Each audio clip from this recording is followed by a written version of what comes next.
어차피. 자, 오늘은 대리인전 첫 번째 주일입니다. 대리인전 첫 번째 주일을 맞이하여 우리가 성탄을 준비하는 마음으로 우리 하나님의 말씀을 같이 살펴보겠습니다. 오늘 살펴보실 데살로니가 전서는 바울의 여러 서신서들 중에 좀 독특한 위치를 차지하고 있습니다. 대부분의 학자들은, 신학자들은 바울 서신서, 여러 서신서들 비교 평가들을 많이 하는데요.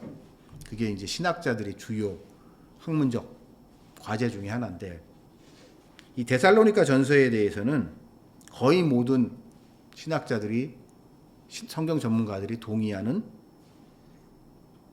중요한 두 가지 점이 있는데, 그 중에 한 가지가 사도 바울이 최초로 쓴 서신서라는 것에 있어서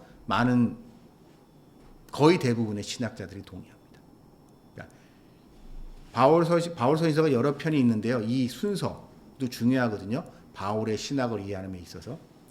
그 중에 가장 먼저 쓰여졌던, 그러니까 주후 50년 정도에 쓰여지지 않을까라고 보통 추측하고 있는데요.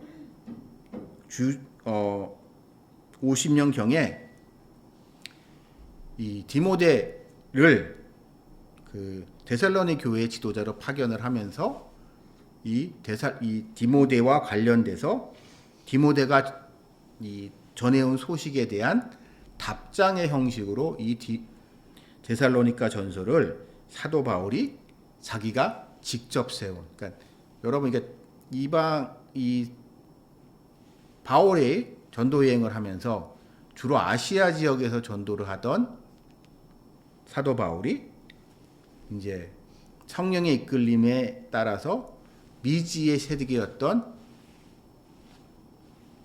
그러니까 그리스 지역, 지금 헬라 지역으로 넘어오게 되는데, 이 헬라 지역에 넘어와서 가장 처음에 자리 잡고 복음을 전했던 지역, 가장 성공적으로 사역했던 지역이 이 데살로니가 지역입니다.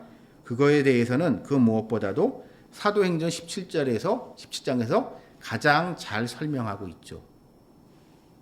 그는 성령의 이끌림에 따라 배를 타고 마게도니아 지방으로 넘어왔고, 그 지역에서 회당을 찾아갔는데, 이 회당이 유대인 중심이 아닌 이방인 중심의 회당이었고, 그러니까 이방인 출신인데 유대교로 개종한 그런 이방인들의 중심이 된 회당에서 그리스도에 대해서 복음을 전했고, 그것이 매우 성공적이었기 때문에 다른 그 어느 지역보다도 이제 별 마찰 없이 성공적으로 전도 사역을 이게 할 수 있었던 대표적인 지역이 이 데살로니가 지역입니다.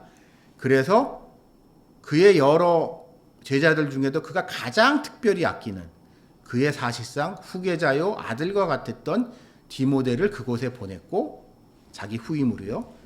그래서 그 디모데를 통해서 거기에 그 교회의 상황에 대해 소식을 전해 듣고 기쁜 마음으로 복음을, 그거에 대한 자기가 답장을 하고 있는 것, 이게 바로 이 디모데 전서입니다.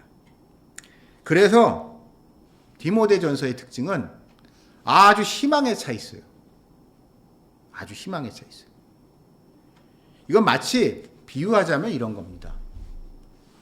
여러분, 우리 그 교회를 다니시는 분들, 그러니까 어려서부터 부모님 따라서 교회 다녔던 이런 모태신앙인 분들은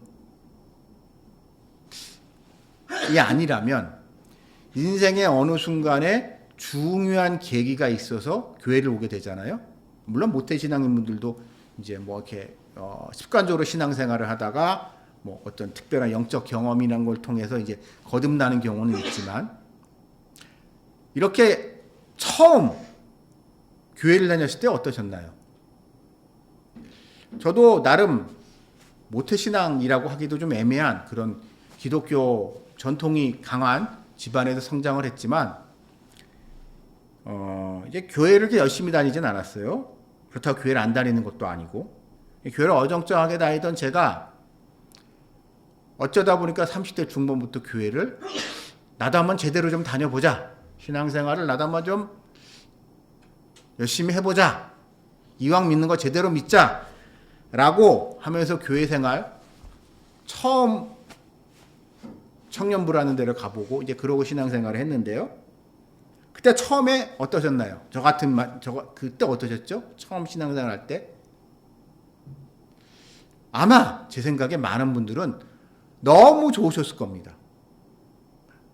그러니까 내가 이제 교회 다니기 시작했고 이제 하나님 믿게 되고 예수님이 날 사랑하고 성령님이 나와 동행하고 예수님이 나의 기도에 응답해 주시고 그래서 모든 게 좋기만 해요. 처음 처음 신앙생활을 열심히 하게 되면.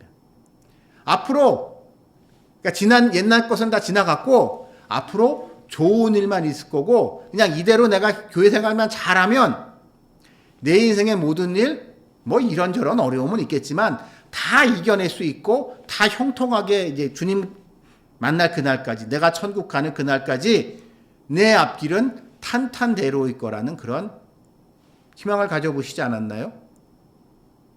그런 뜻모를 희망과 확신이라고 해야 되나요? 그런 거를 이제 갖게 되는 분들이 많습니다. 지금 데살로니가 교회의 분위기가 딱 그런 거예요. 복음을 처음 접했어요.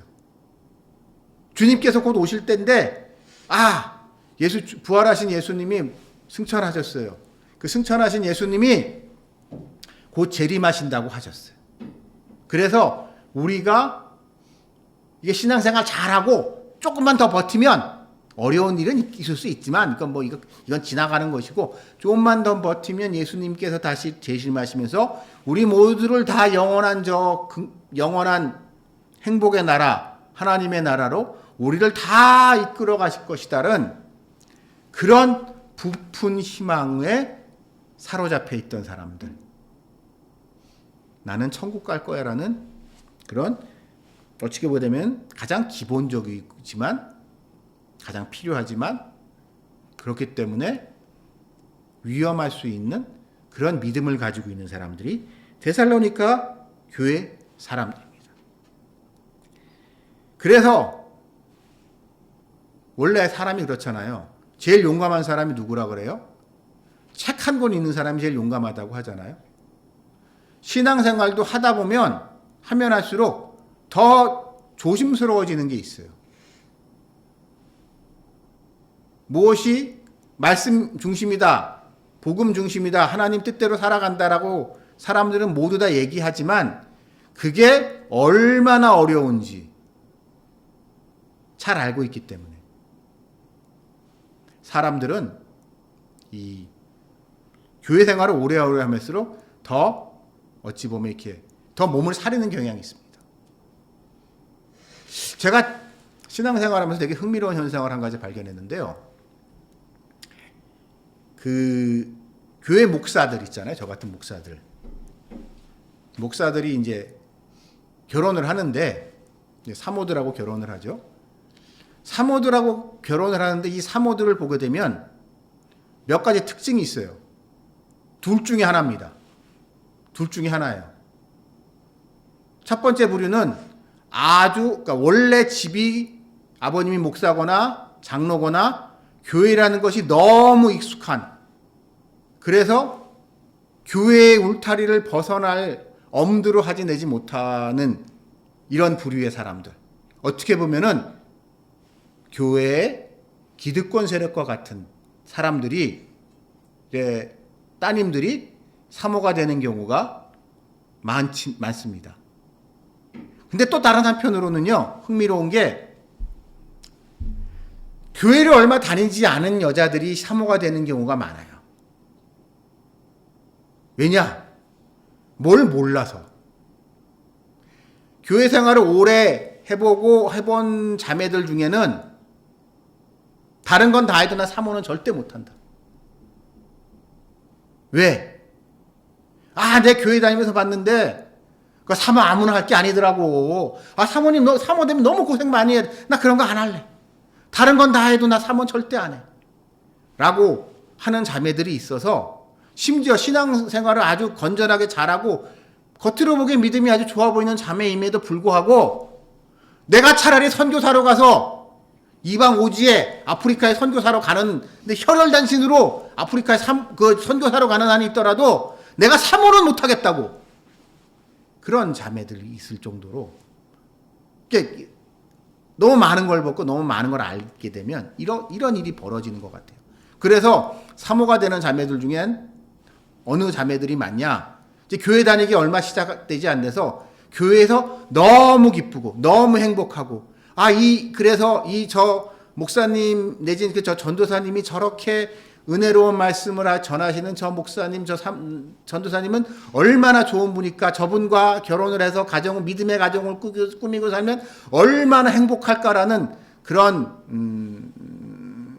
희망을 가진 자매들이 이제 목사님들하고 결혼하는 경우가, 전사님들하고 이제 결혼하는 경우가 많은 것 같습니다. 제가 보기에. 왜냐? 십자가 뒤에 있는 고난의 길을 잘 몰라서죠. 이 데살로니가 교회의 성도들의 상황이 딱 그렇습니다. 예수 천당 불신지옥이죠.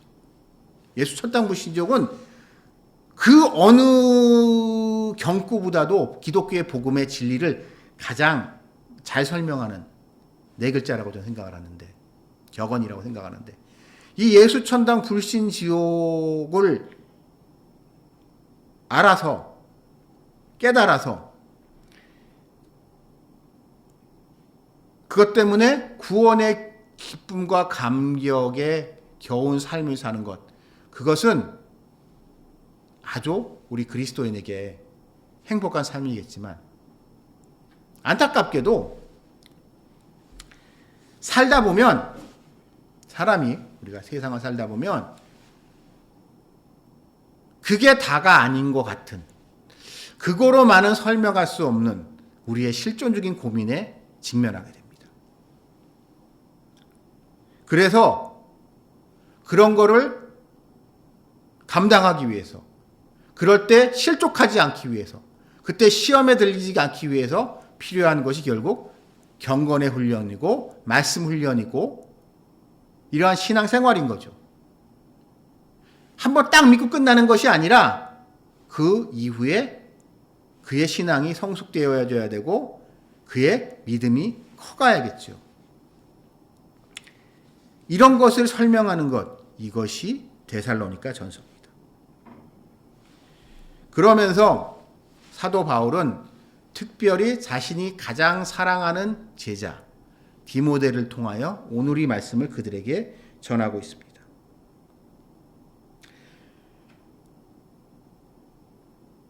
그러면서 그는 성도들에게 구원의 감격을 누리고 있는 그들이 앞으로 어떻게 살아가야 할지에 대해서 잘 설명하고 있는데요. 저는 이 점이 우리에게 시사하는 바가 많다고 생각합니다. 여러분이나 전 이런 생각 들어보신 적 혹시 없나요? 막 은혜 충만, 성령 충만, 그래서 막 그럴 때 있으셨을 거라고 저는 봅니다. 신앙생활을 해보신 분들이라면. 하나님이 나와 함께 하시구나. 하나님이 내 말씀을 듣고 계시구나. 예수님이 나에게 푹 안아주시는구나. 성령이 내 인에서 불같이 일어나는구나.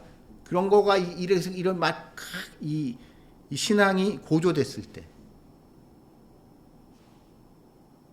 여러분 어떤 생각이 드셨나요? 저는 그때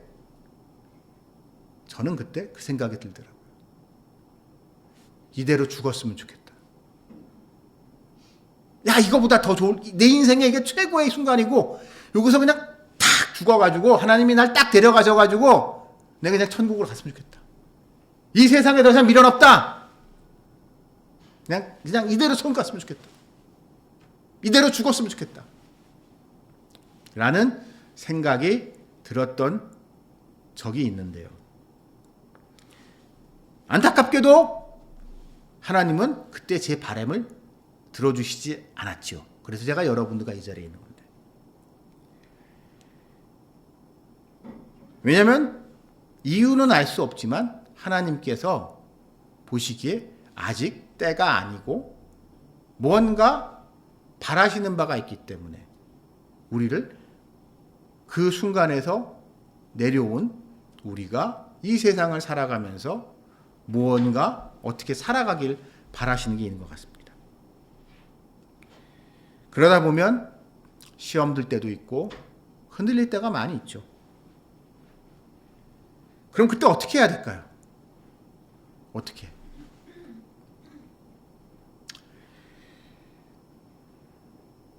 그때 우리는 여러분들은 어떠실지 모르겠지만 저 개인적으로 내가 믿음이 좀 흔들리는 것 같고 은혜가 떨어지는 것 같고 내가 옛날 같지 않은 것 같고 이럴 때 그리스도인이라면 이렇게 고민들을 많이 하실 거라고 생각합니다. 내가 이렇게 살면 안 되는데 내가 옛날에 뜨거웠던 이 나의 이 열정, 복음의 열정을 회복해야 되는데 라고 생각을 하면서 뭐 기도원 가시는 분도 계실 것이고 금식하시는 분도 있을 것이고 뭐 하여튼 다양한 방법을 우리는 사용을 합니다. 그때 책을 읽는 분도 계실 것이고 이런저런 방법을 하면서 우리는 이러한 흔히 말해서 좀 이렇게 다운된 영적으로 침체기에 빠진 나를 다시 돌이키기 위해서 이런저런 방법들을 사용하는데요. 오늘 이 말씀을 통해서 저는 중요한 가르침을 우리가 받을 수 있다고 생각합니다.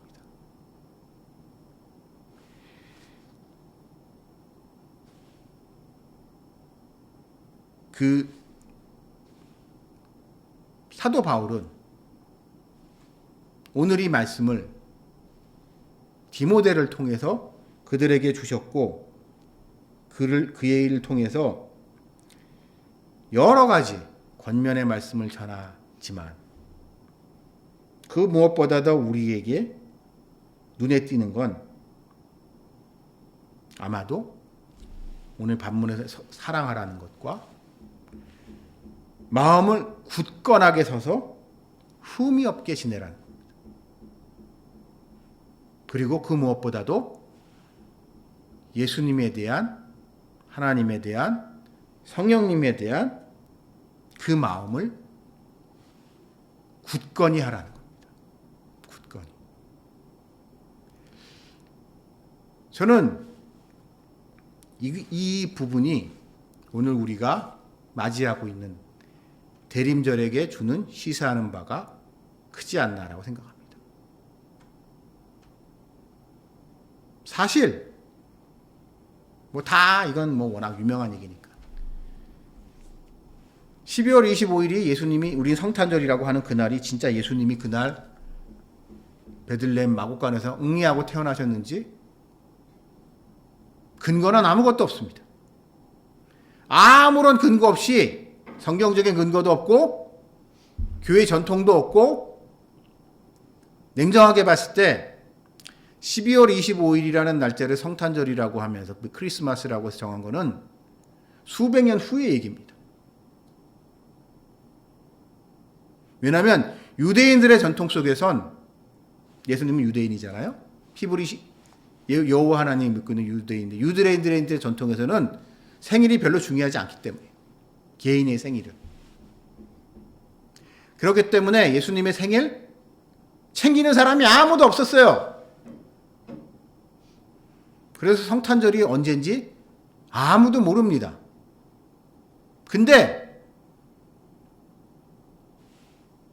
한참이 지나서 수백 년이 지나서 어느 날 로마 교회를 관장하고 있었던 주교가 지금의 교황이죠. 12월 25일이 성탄절이라고 정해버립니다. 그리고 그 이후에 지금까지 우리는 12월 25일이 성탄절이라고 하면서 그날을 기념이에요. 그렇기 때문에 일부 이단들에서는 크리스마스 그건 성경적이지 않으니까 지킬 필요 없어 라고 이야기하는 사람들도 있고, 교회 안 다니는 사람들 중에도 마치 그런 거를 해가지고 기독교를 폄하하는 사람들이 있는데요. 자, 우리 근데 여기서 중요한 교훈을 좀 가질 필요가 있습니다. 12월 25일 크리스마스를 누가 왜 만들었으며 그것이 우리에게 어떤 의미가 있었을까요? 세월이 흘러가면서 예수님을 기억하고 예수님이 이 땅에 다시 오실 것을 기념하는 하나의 형식이 필요해진 겁니다. 형식이. 이는 마치 우리에게 결혼기념일이 왜 필요한가라는 질문과 비슷한 것 같아요. 여러분 뭐 결혼하신 분이라면 결혼기념일이 있을 텐데, 현대를 살아가는 우리들 중에는 저는 남사스럽지만 결혼하기 전부터 연애하고 할 짓 다 하고 심지어 몇 년씩 동거하다가 결혼한 사람도 있어요. 그런 부부들 많잖아요. 저는 건전한 그리스도인이라면 그렇게 하면 안 된다고 생각하는데, 자, 그런 사람들도 결혼을 하게 되면 결혼기념일이라는 것을 꼭 두고 결혼기념일을 이렇게 소중하게 합니다. 전 그게 참 웃기는 것 같아요. 그 사람들, 그 두 사람의 남자와 여자의 관계에 있어서 결혼기념일이라는 것은 그렇게 이제 동거 같은 거다 결혼한 사람들한테는 그게 무슨 의미가 있죠? 두 사람의 관계는 그 이전이나 그 이후나 달라진 거 하나도 없어요. 그럼에도 불구하고 왜 결혼기념일을, 그러니까 이 형식 같은 거를 아주 이렇게 싫어하는 사람 중에는 그런 사람들도 있잖아요. 그냥 우리나라는 흔치 않지만 특히 외국에 보면 그렇대잖아요. 그냥 동거만 10년씩 한다고 그러잖아요. 동거만 20년씩 하고 막 동거 20년 뭐 헐리우드 같은 데 누구 얘기 들어보게 되면 동거만 20몇 년을 하면서 두 사이에서 애를 2명, 3명, 4명 뭐 애를 여러 명 낳는데 결혼은 안 했대요. 그래 놓고 한 다음에 20년, 30년 만에 결혼한 사람들이 있잖아요. 결혼은 왜 하는 거죠? 그러면서 결혼기념일을 왜 챙겨야 되는 거죠? 저는 이게 크리스마스와 비슷한 것 같아요. 우리가 어떠한 형식을 정해놓는 것, 무언가를 그것을 통한다는 것은 그거를 통해서 지난 날을 회상하는 효과가 있습니다. 그 상징을 통해서 우리의 생각에 영향을 받아요. 그래서 이 결혼기념일이 중요하듯 크리스마스 중요한 겁니다. 그리고 이 중요한 크리스마스를 더 소중하게 하기 위해서 우리에게 이 대림절이 필요한 거죠. 이는 마치 약혼식과 같지 않나 생각합니다. 오늘날 약혼식이라는 건 별 의미가 없죠. 대부분의 경우엔 약혼식이라는 거 안 하는 경우도 많고 해도 별 의미가 없어요. 근데 여러분, 잘 모르시는 분들이 많은데요. 원래 우리 그 반지 있잖아요. 결혼 반지 할 때요. 결혼 반지보다는 약혼식 때 주는 예물, 폐물이 훨씬 더 좋은 걸 줍니다. 원래는 약혼식을 결혼식보다 더 중요하고 성대하게 치르는 경우가 많았어요. 왜? 결혼식을 준비하는 약혼식이 성대하면 성대하고 여기에 의미를 두면 둘수록 결혼식이라는 게 더 빛나기 때문입니다. 이 결혼을 준비하는 약혼식이 그냥 뭐 형식적으로 그냥 밥이나 한 번 만나서 얼굴 밥이나 먹읍시다. 양쪽 지간 식구들 누가 누군지 잘 모르니까 얼굴도 좀 볼 겸 밥이나 한 끼 먹으면서 좀 좋은 데 가서 서로 통성명이나 합시고 얼굴이나 익힙시다. 라고 하는 것이 아니라 그렇게 약혼식이라는 것을 그냥 뭐 그렇게 보는 것과 결혼식이라는 것은 소중하고 인생에 단 한 번밖에 없는 귀한 행사이기 때문에 이 귀한 행사를 제대로 치르기 위한 준비로서 마지막 점검의 단계로서 약혼식이라고 생각한다면 약혼식의 의미는, 약혼식의 가치는 전혀 달라지겠죠. 저는 우리 기독교인들에게 이 대림절이 이와 비슷한 포지션을 차지해야 되지 않을까 싶습니다. 오늘날 어찌 보면 세상에 너무 재밌는 게 많아지고 너무 가진 것이 많아져서 크리스마스라는 게 사람들한테 별로 와닿지가 않아요. 오히려 옛날에는 크리스마스 하게 되면 교회에서 무슨 행사도 많이 하고 교회에서 행사를 하면서 이렇게 뭐 이웃들에게 뭐 선물도 나눠주고, 그래서 교회 안 다니는 사람도 교회에서 크리스마스, 성탄절, 이거 중요한 날이다, 귀한 날이다 라는 거를 다 알고 있었지만, 그렇게 생각했지만 오늘날 오히려 그때에 비해서 성탄절이라는 게 우리 믿는 사람은 말할 것도 없고 믿지 않는 사람들에게도 연말에 있는 하루 그냥 그런 건 행사예요. 하루 그냥 공휴일이에요. 그냥 연말에 무슨 모임 같은 거 많이 할 때 이제 하루 쉬니까 그 전날 신나게 놀 수 있는, 달릴 수 있는 그런 날이 크리스마스가 되어버린 그런 현상이 우리 사회에서 제 눈에는 보이고 있습니다. 그러나 세상이 그럴지라도 우리 그리스도인들의 마음가짐은 어때야 될까요? 매년마다 돌아오는 크리스마스, 그 크리스마스 행사를 준비해야 되고, 행사를 준비하면서 너무 힘들고, 이거 또 해야 돼, 성탄 발표회 또 해야 돼, 작년에도 했는데 우리 부서에서 옷 이렇게 맞춰서 입으라는데 이거 꼭 이 옷 입어야 돼? 앞에 나와가지고 그렇게 우리가 그렇게 성탄을 맞이하는 게 아닌가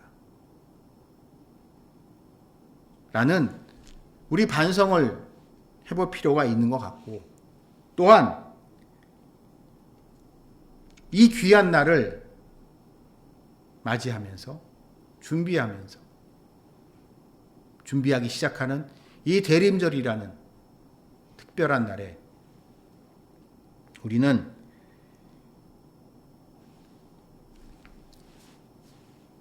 잊어버리가 우리의 기억 속 기억 저편으로 치워져 있었던 그 감격의 순간,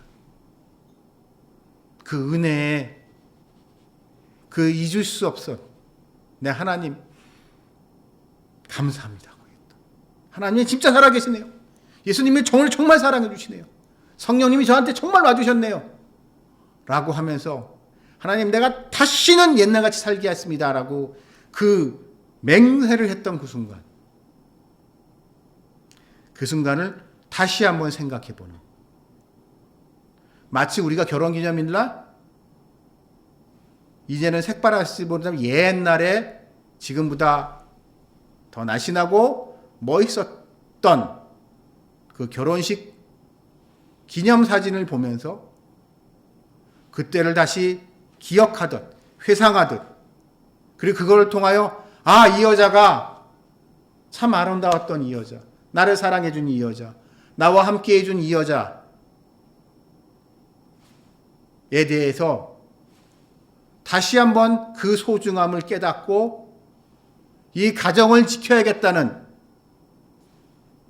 결심을 하듯 우리가 하나님께, 예수님께 다시 한번 내 자신을 올곧게 서게 하는, 그것을 다짐하는 이 대림전의 시간이 되실 수 있기를 주님의 이름으로 축원합니다. 같이 기도 드리시겠습니다. 하나님 아버지 감사합니다. 대림절입니다.